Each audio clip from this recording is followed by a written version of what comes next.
ओम श्री गणेशाय नमः।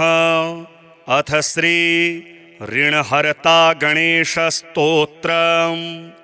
कैलासपर्वते रम्ये शम्भुं चन्द्रार्धशेखरं षडाम्नाय समायुक्तं पप्रच्छ नगकन्यका। पार्वत्युवाच देवेश परमेशान सर्वशास्त्रार्थपारग उपायं ऋणनाशस्य कृपया वद साम्प्रतम्। श्रीशिव उवाच सम्यक् पृष्ठं त्वया भद्रे लोकानां हितकाम्यया तत्सर्वं सम्प्रवक्ष्यामि सावधानावधारय। अथ विनियोगः। ॐ अस्य श्री ऋणहर महागणपतिस्तोत्रस्य सदाशिवऋषिः अनुष्टुप् छन्दः। श्री ऋणहर महागणपतिर्देवता ग्लौं बीजं गः शक्तिः गों कीलकं मम ऋणनाशने जपे विनियोगः। अथ ध्यानम्। सिन्दूरवर्णं द्विभुजं गणेशं लम्बोदरं पद्मदले निविष्टं ब्रह्मादिदेवैः परिसेव्यमानं सिद्धैर्युतं तं प्रणमामि देवं। सृष्ट्यादौ ब्रह्मणा सम्यक् पूजितः फलसिद्धये सदैव पार्वतीपुत्रः ऋणनाशं करोतु मे।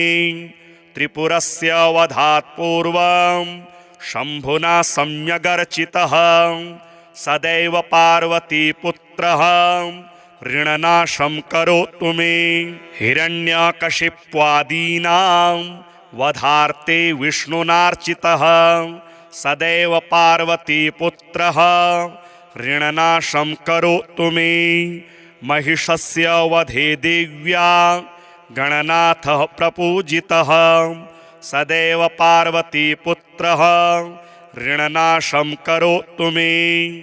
महिषस्य वधे देव्या गणनाथः प्रपूजितः सदैव पार्वतीपुत्रः ऋणनाशं करोतु मे। तारकस्य वधात् पूर्वं कुमारेण प्रपूजितः सदैव पार्वतीपुत्रः ऋणनाशं करोतु मे। भास्करेण गणेशो हि पूजितश्च स्वसिद्धये सदैव पार्वतीपुत्रः ऋणनाशं करोतु मे। शशिना कान्तिवृद्ध्यर्थं पूजितो गणनायकः सदैव पार्वतीपुत्रः ऋणनाशं करोतु मे। पालनाय च तपसां विश्वामित्रेण पूजितः सदैव पार्वतीपुत्रः ऋणनाशं करोतु मे। इदं ऋणहरं स्तोत्रं तीव्रदारिद्र्यनाशनम् एकवारं पठेन् नित्यं वर्षमेकं समाहितः दारिद्र्यं दारुणं त्यक्त्वा कुबेरसमतां व्रजेत्। फडन्तोऽयं महामन्त्रः सार्धपञ्चदशाक्षरः। ॐ गणेश ऋणं छिन्धि वरेण्यं हुं नमः फट्। इमं मन्त्रं पठेदन्ते ततश्च शुचिभावनः 21 संख्याभिः पुरश्चरणमीरितं सहस्रावर्तनात् सम्यक् षण्मासं प्रियतां व्रजेत्। बृहस्पति समो ज्ञाने धने धनपतिर्भवेत् अस्य वायुत संख्याभिः पुरश्चरणमीरितं लक्षमावर्तनात् सम्यक् वाञ्छितं फलमाप्नुयात्।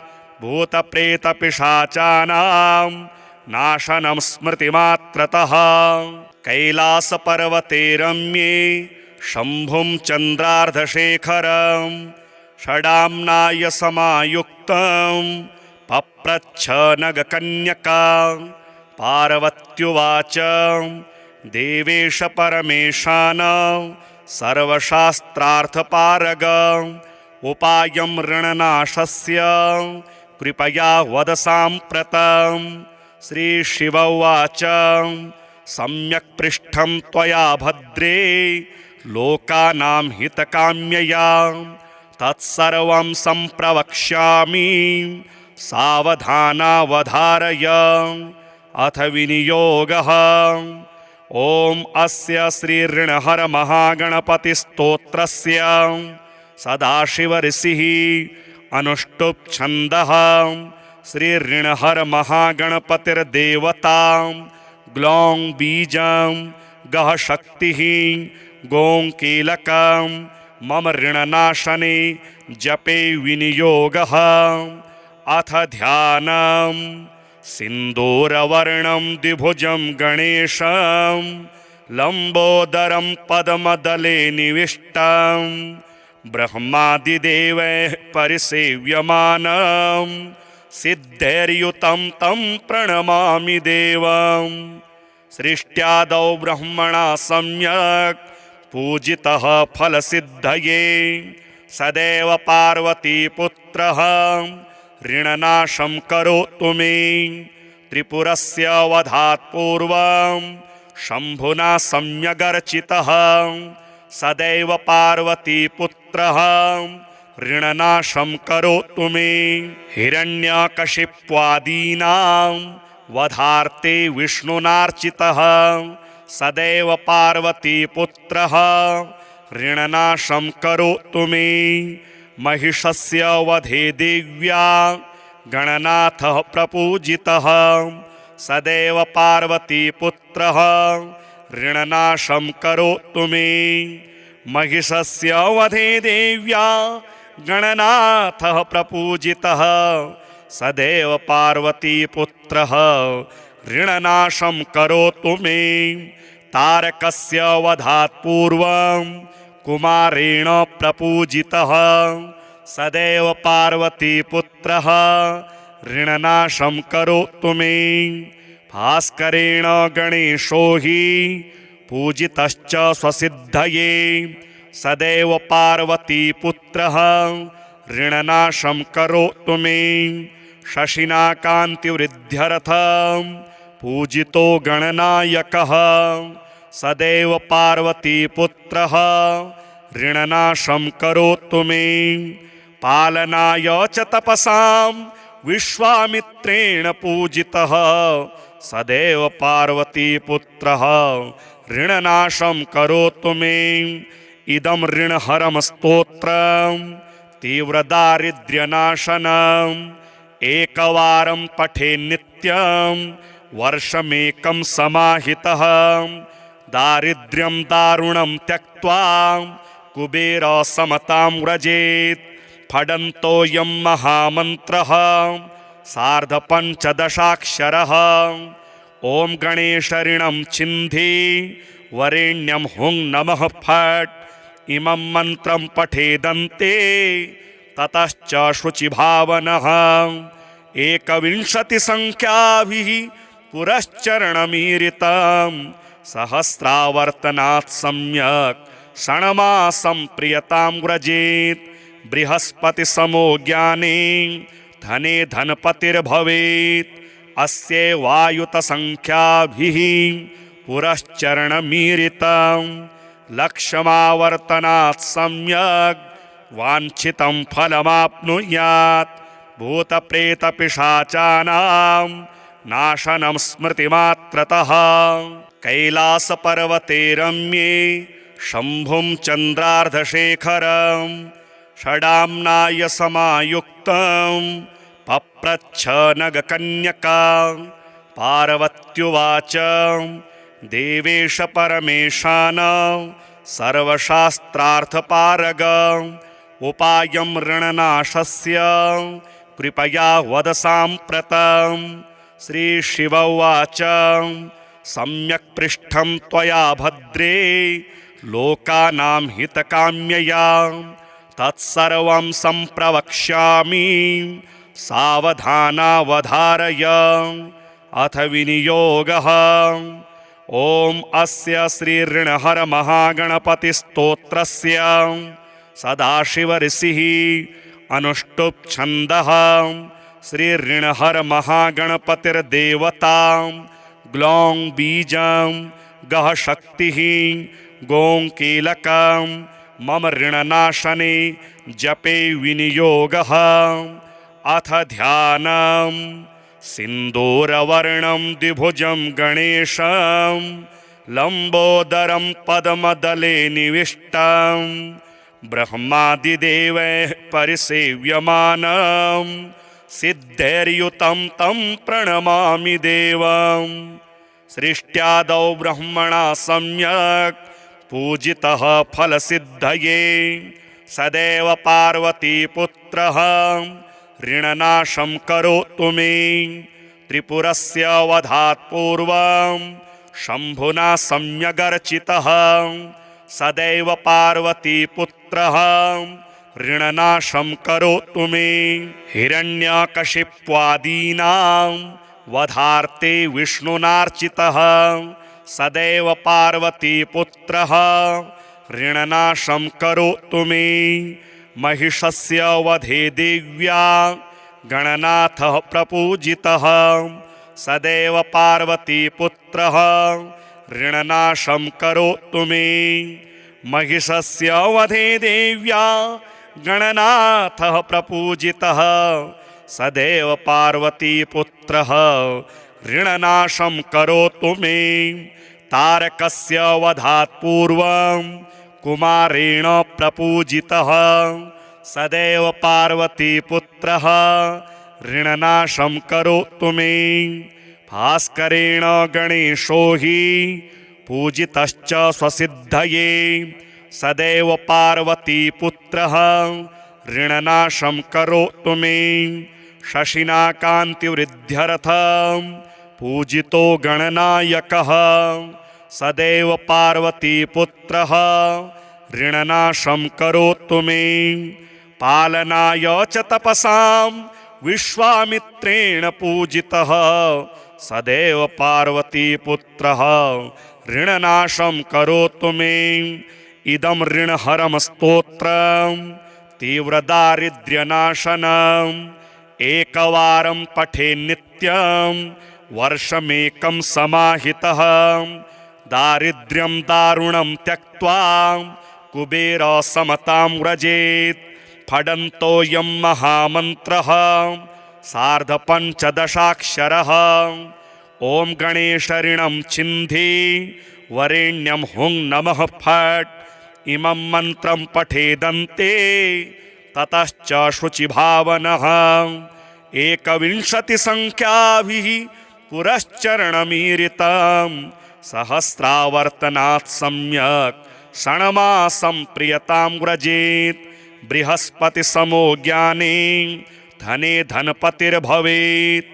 अस्य वायुतसंख्याभिः पुरश्चरणमीरितं लक्षमावर्तनात् सम्यक् वाञ्छितं फलमाप्नुयात्। भूतप्रेतपिशाचानां नाशनं स्मृतिमात्रतः कैलासपर्वते रम्ये शम्भुं चन्द्रार्धशेखरं षडाम्नाय समायुक्तं पप्रच्छ नगकन्यका। पार्वत्युवाच देवेश परमेशान सर्वशास्त्रार्थपारग उपायं ऋणनाशस्य कृपया वद साम्प्रतं। श्रीशिव उवाच सम्यक् पृष्ठं त्वया भद्रे लोकानां हितकाम्यया तत्सर्वं सम्प्रवक्ष्यामि सावधानावधारय। अथ विनियोगः। ॐ अस्य श्रीऋणहर महागणपतिस्तोत्रस्य सदाशिवऋषिः अनुष्टुप् छन्दः श्रीऋणहर महागणपतिर्देवता ग्लौं बीजं गः शक्तिः गों कीलकं मम ऋणनाशने जपे विनियोगः। अथ ध्यानं सिन्दूरवर्णं द्विभुजं गणेशं लम्बोदरं पद्मदले निविष्टं ब्रह्मादिदेवैः परिसेव्यमानं सिद्धैर्युतं तं प्रणमामि देवम्। सृष्ट्यादौ ब्रह्मणा सम्यक् पूजितः फलसिद्धये सदैव पार्वतीपुत्रः ऋणनाशं करोतु मे। त्रिपुरस्य वधात् पूर्वं शम्भुना सम्यगर्चितः सदैव पार्वतीपुत्रः ऋणनाशं करोतु मे। हिरण्यकशिप्वादीनां वधार्थे विष्णुनार्चितः सदैव पार्वतीपुत्रः ऋणनाशं करोतु मे। महिषस्य वधे देव्या गणनाथः प्रपूजितः सदैव पार्वतीपुत्रः ऋणनाशं करोतु मे। महिषस्य वधे देव्या गणनाथः प्रपूजितः सदैव पार्वतीपुत्रः ऋणनाशं करोतु मे। तारकस्य वधात् पूर्वं कुमारेण प्रपूजितः सदैव पार्वतीपुत्रः ऋणनाशं करोतु मे। भास्करेण गणेशो हि पूजितश्च स्वसिद्धये सदैव पार्वतीपुत्रः ऋणनाशं करोतु मे। शशिना कान्तिवृद्ध्यर्थं पूजितो गणनायकः सदैव पार्वतीपुत्रः ऋणनाशं करोतु मे। पालनाय च तपसां विश्वामित्रेण पूजितः सदैव पार्वतीपुत्रः ऋणनाशं करोतु मे। इदं ऋणहरं स्तोत्रं तीव्रदारिद्र्यनाशनम् एकवारं पठे नित्यं वर्षमेकं समाहितः दारिद्र्यं दारुणं त्यक्त्वा कुबेरसमतां व्रजेत्। फडन्तोऽयं महामन्त्रः सार्धपञ्चदशाक्षरः। ॐ गणेश ऋणं छिन्धि वरेण्यं हुं नमः फट्। इमं मन्त्रं पठेदन्ते ततश्च शुचिभावनः 21 संख्याभिः पुरश्चरणमीरितं सहस्रावर्तनात् सम्यक् षण्मासं प्रियतां व्रजेत्। बृहस्पतिसमो ज्ञाने धने धनपतिर्भवेत्। अस्ये वायुतसंख्याभिः पुरश्चरणमीरितं लक्षमावर्तनात् सम्यक् वाञ्छितं फलमाप्नुयात्। भूतप्रेतपिशाचानां नाशनं स्मृतिमात्रतः कैलासपर्वते रम्ये शम्भुं चन्द्रार्धशेखरं षडाम्नाय समायुक्तं पप्रच्छ नगकन्यका। पार्वत्युवाच देवेश परमेशान सर्वशास्त्रार्थपारग उपायं ऋणनाशस्य कृपया वद साम्प्रतम्। श्रीशिव उवाच सम्यक् पृष्ठं त्वया भद्रे लोकानां हितकाम्यया तत्सर्वं सम्प्रवक्ष्यामि सावधानावधारय। अथ विनियोगः। ॐ अस्य श्रीऋणहर महागणपतिस्तोत्रस्य सदाशिवऋषिः अनुष्टुप् छन्दः। श्रीऋणहर महागणपतिर्देवता ग्लौं बीजं गः शक्तिः गों कीलकं मम ऋणनाशने जपे विनियोगः। अथ ध्यानं सिन्दूरवर्णं द्विभुजं गणेशं लम्बोदरं पद्मदले निविष्टं ब्रह्मादिदेवैः परिसेव्यमानं सिद्धैर्युतं तं प्रणमामि देवम्। सृष्ट्यादौ ब्रह्मणा सम्यक् पूजितः फलसिद्धये सदैव पार्वतीपुत्रः ऋणनाशं करोतु मे। त्रिपुरस्य वधात् पूर्वं शम्भुना सम्यगर्चितः सदैव पार्वतीपुत्रः ऋणनाशं करोतु मे। हिरण्यकशिप्वादीनां वधार्ते विष्णुनार्चितः सदैव पार्वतीपुत्रः ऋणनाशं करोतु मे। महिषस्य वधे देव्या गणनाथः प्रपूजितः सदैव पार्वतीपुत्रः ऋणनाशं करोतु मे। महिषस्य वधे देव्या गणनाथः प्रपूजितः सदैव पार्वतीपुत्रः ऋणनाशं करोतु मे। तारकस्य वधात् पूर्वं कुमारेण प्रपूजितः सदैव पार्वतीपुत्रः ऋणनाशं करोतु मे। भास्करेण गणेशो हि पूजितश्च स्वसिद्धये सदैव पार्वतीपुत्रः ऋणनाशं करोतु मे। शशिना कान्तिवृद्ध्यर्थं पूजितो गणनायकः सदैव पार्वतीपुत्रः ऋणनाशं करोतु मे। पालनाय च तपसां विश्वामित्रेण पूजितः सदैव पार्वतीपुत्रः ऋणनाशं करोतु मे। इदं ऋणहरं स्तोत्रं तीव्रदारिद्र्यनाशनम् एकवारं पठे नित्यं वर्षमेकं समाहितः दारिद्र्यं दारुणं त्यक्त्वा कुबेरसमतां व्रजेत्। फडन्तोऽयं महामन्त्रः सार्धपञ्चदशाक्षरः।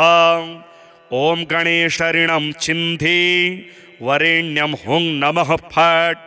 इमं मन्त्रं पठेदन्ते ततश्च शुचिभावनः 21 संख्याभिः पुरश्चरणमीरितं सहस्रावर्तनात् सम्यक् षण्मासं प्रियतां व्रजेत्। बृहस्पति समो ज्ञाने धने धनपतिर्भवेत्। अस्य वायुतसंख्याभिः पुरश्चरणमीरितं लक्षमावर्तनात् सम्यक् वाञ्छितं फलमाप्नुयात्। भूतप्रेतपिशाचानां नाशनं स्मृतिमात्रतः कैलासपर्वते रम्ये शम्भुं चन्द्रार्धशेखरं षडाम्नाय समायुक्तं पप्रच्छ नगकन्यका। पार्वत्युवाच देवेश परमेशान सर्वशास्त्रार्थपारग उपायं ऋणनाशस्य कृपया वद साम्प्रतम्। श्रीशिव उवाच सम्यक् पृष्ठं त्वया भद्रे लोकानां हितकाम्यया तत्सर्वं सम्प्रवक्ष्यामि सावधानावधारय। अथ विनियोगः। ॐ अस्य श्रीऋणहर महागणपतिस्तोत्रस्य सदाशिवऋषिः अनुष्टुप् छन्दः। श्रीऋणहर महागणपतिर्देवता ग्लौं बीजं गः शक्तिः गों कीलकं मम ऋणनाशने जपे विनियोगः। अथ ध्यानं सिन्दूरवर्णं द्विभुजं गणेशं लम्बोदरं पद्मदले निविष्टं ब्रह्मादिदेवैः परिसेव्यमानं सिद्धैर्युतं तं प्रणमामि देवं। सृष्ट्यादौ ब्रह्मणा सम्यक् पूजितः फलसिद्धये सदैव पार्वतीपुत्रः ऋणनाशं करोतु मे। त्रिपुरस्य वधात् पूर्वं शम्भुना सम्यगर्चितः सदैव पार्वतीपुत्रः ऋणनाशं करोतु मे। हिरण्यकशिप्वादीनां वधार्ते विष्णुनार्चितः सदैव पार्वतीपुत्रः ऋणनाशं करोतु मे। महिषस्य वधे देव्या गणनाथः प्रपूजितः सदैव पार्वतीपुत्रः ऋणनाशं करोतु मे। महिषस्य वधे देव्या गणनाथः प्रपूजितः सदैव पार्वतीपुत्रः ऋणनाशं करोतु मे। तारकस्य वधात् पूर्वं कुमारेण प्रपूजितः सदैव पार्वतीपुत्रः ऋणनाशं करोतु मे। भास्करेण गणेशो हि पूजितश्च स्वसिद्धये सदैव पार्वतीपुत्रः ऋणनाशं करोतु मे। शशिना कान्तिवृद्ध्यर्थं पूजितो गणनायकः सदैव पार्वतीपुत्रः ऋणनाशं करोतु मे। पालनाय च तपसां विश्वामित्रेण पूजितः सदैव पार्वतीपुत्रः ऋणनाशं करोतु मे। इदं ऋणहरं स्तोत्रं तीव्रदारिद्र्यनाशनम् एकवारं पठे नित्यं वर्षमेकं समाहितः दारिद्र्यं दारुणं त्यक्त्वा कुबेरसमतां व्रजेत्। फडन्तोऽयं महामन्त्रः सार्धपञ्चदशाक्षरः। ॐ गणेशऋणं छिन्धि वरेण्यं हुं नमः फट्। इमं मन्त्रं पठेदन्ते ततश्च शुचिभावनः 21 संख्याभिः पुरश्चरणमीरितं सहस्रावर्तनात् सम्यक् षण्मासं प्रियतां व्रजेत्। बृहस्पति समो ज्ञाने धने धनपतिर्भवेत्। अस्ये वायुत संख्याभिः पुरश्चरणमीरितं लक्षमावर्तनात् सम्यक् वाञ्छितं फलमाप्नुयात्।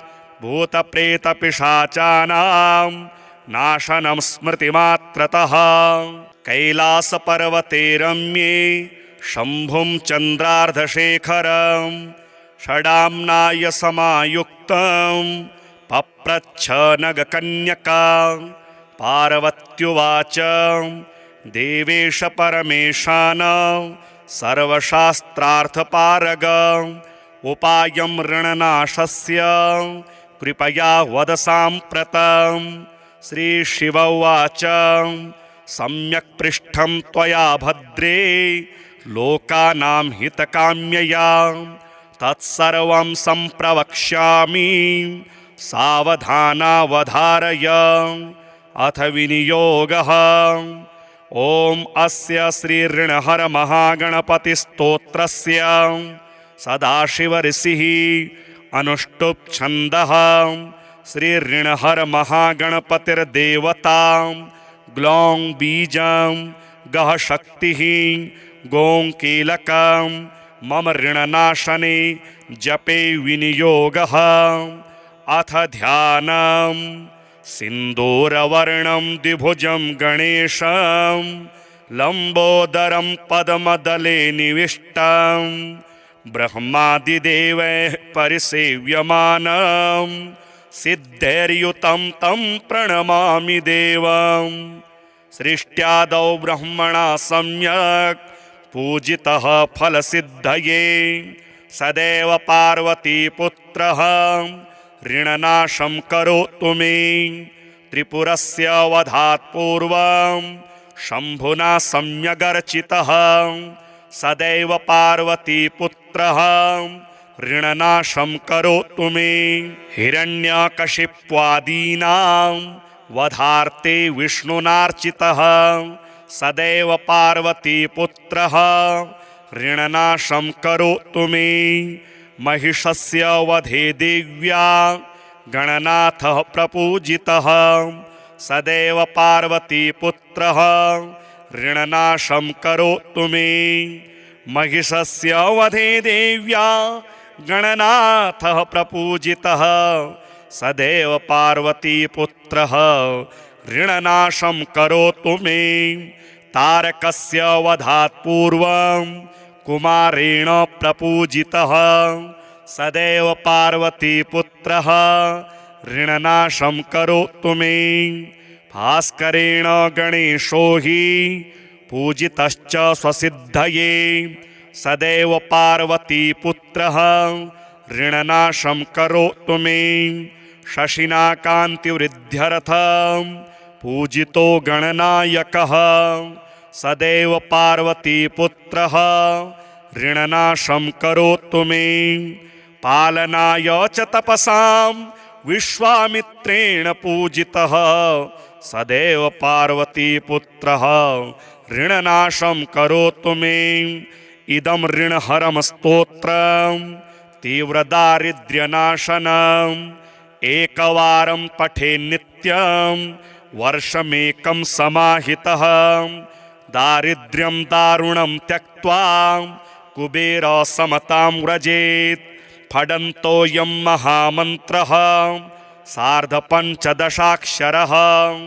ॐ गणेशऋणं छिन्धि वरेण्यं हुं नमः फट्।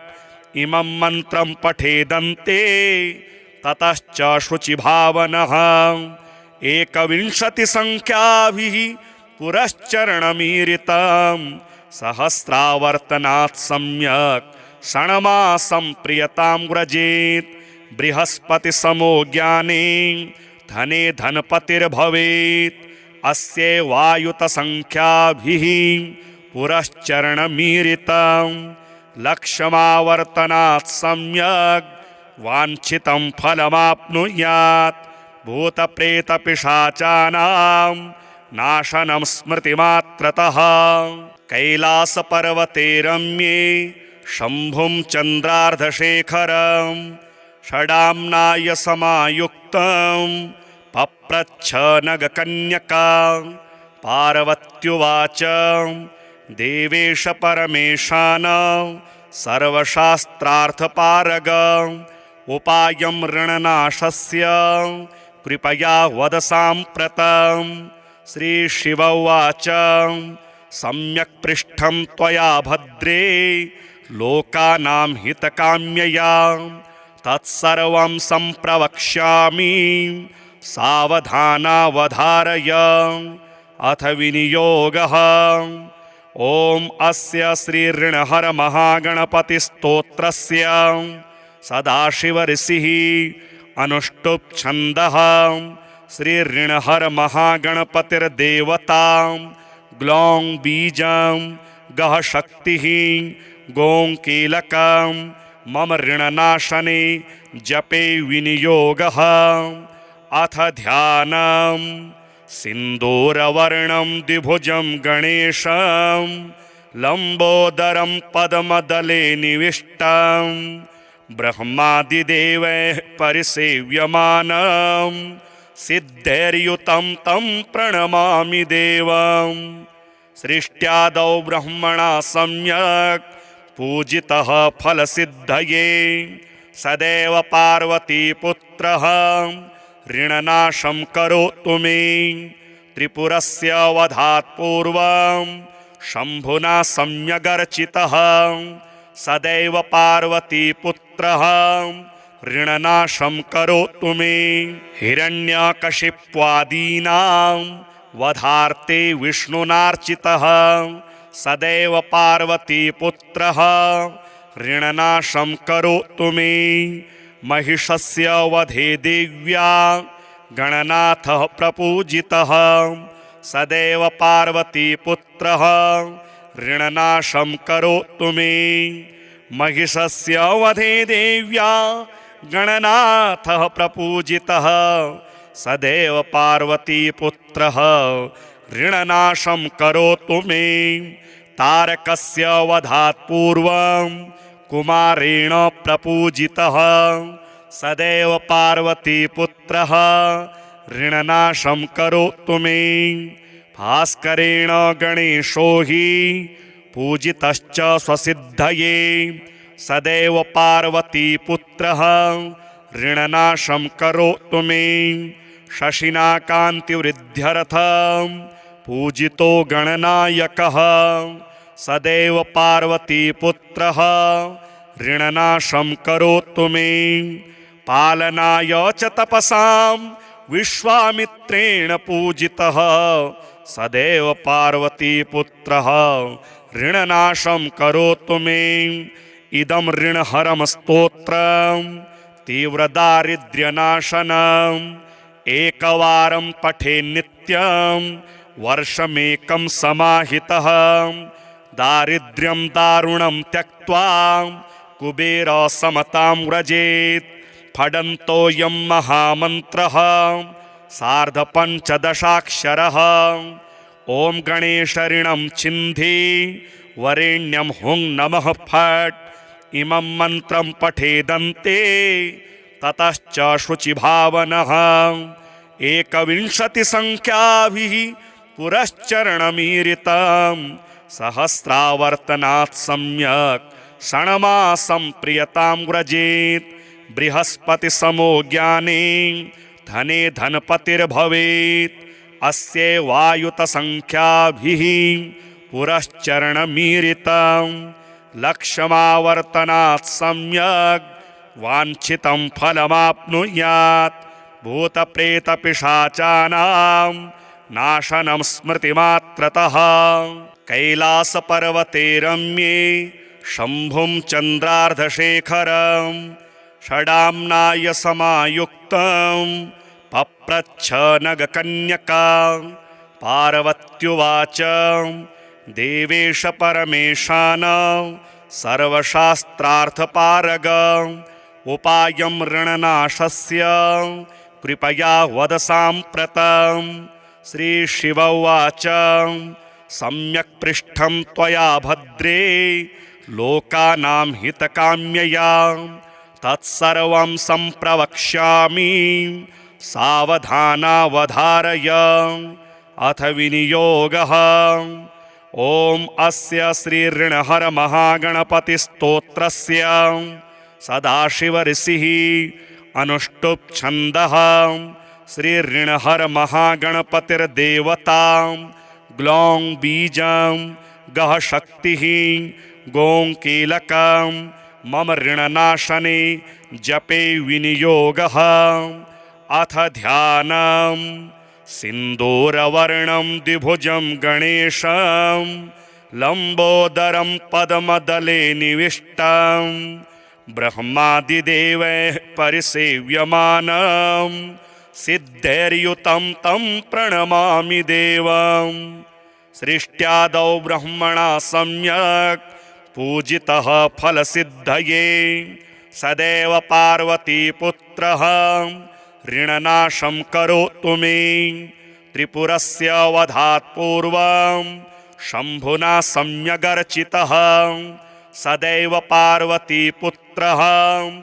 ऋणनाशं करोतु मे हिरण्यकशिप्वादीनां वधार्थे विष्णुनार्चितः सदैव पार्वतीपुत्रः ऋणनाशं करोतु मे महिषस्य वधे देव्या गणनाथः प्रपूजितः सदैव पार्वतीपुत्रः ऋणनाशं करोतु मे महिषस्य वधे देव्या गणनाथः प्रपूजितः सदैव पार्वतीपुत्रः ऋणनाशं करोतु मे तारकस्य वधात् पूर्वं कुमारेण प्रपूजितः सदैव पार्वतीपुत्रः ऋणनाशं करोतु मे भास्करेण गणेशो हि पूजितश्च स्वसिद्धये सदैव पार्वतीपुत्रः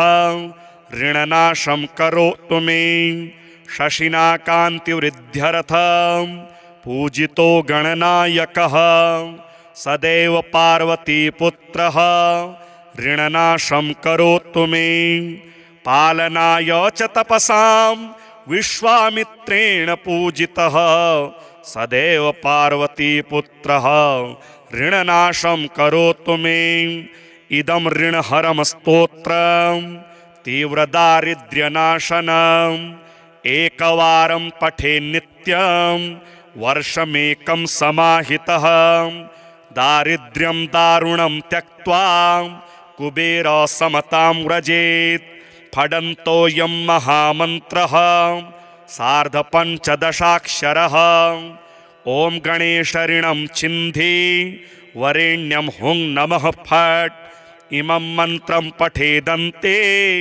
ततश्च शुचिभावनः एकविंशतिसङ्ख्याभिः पुरश्चरणमीरितं सहस्रावर्तनात् सम्यक् षण्मासं प्रियतां व्रजेत् बृहस्पतिसमो ज्ञाने धने धनपतिर्भवेत् अस्यैवायुतसङ्ख्याभिः पुरश्चरणमीरितं लक्षमावर्तनात् सम्यक् वाञ्छितं फलमाप्नुयात् भूतप्रेतपिशाचानां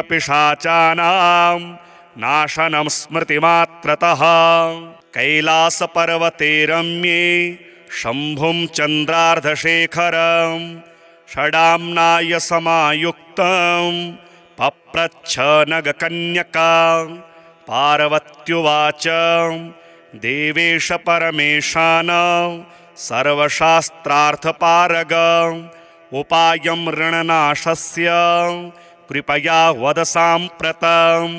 श्रीशिव उवाच सम्यक् पृष्ठं त्वया भद्रे लोकानां हितकाम्यया तत्सर्वं सम्प्रवक्ष्यामि सावधानावधारय। अथ विनियोगः। ॐ अस्य श्रीऋणहर महागणपतिस्तोत्रस्य सदाशिवऋषिः अनुष्टुप् छन्दः। श्रीऋणहर महागणपतिर्देवता ग्लौं बीजं गः शक्तिः गों कीलकं मम ऋणनाशने जपे विनियोगः। अथ ध्यानं सिन्दूरवर्णं द्विभुजं गणेशं लम्बोदरं पद्मदले निविष्टं ब्रह्मादिदेवैः परिसेव्यमानं सिद्धैर्युतं तं प्रणमामि देवं। सृष्ट्यादौ ब्रह्मणा सम्यक् पूजितः फलसिद्धये सदैव पार्वतीपुत्रः ऋणनाशं करोतु मे। त्रिपुरस्य वधात् पूर्वं शम्भुना सम्यगर्चितः सदैव पार्वतीपुत्रः ऋणनाशं करोतु मे।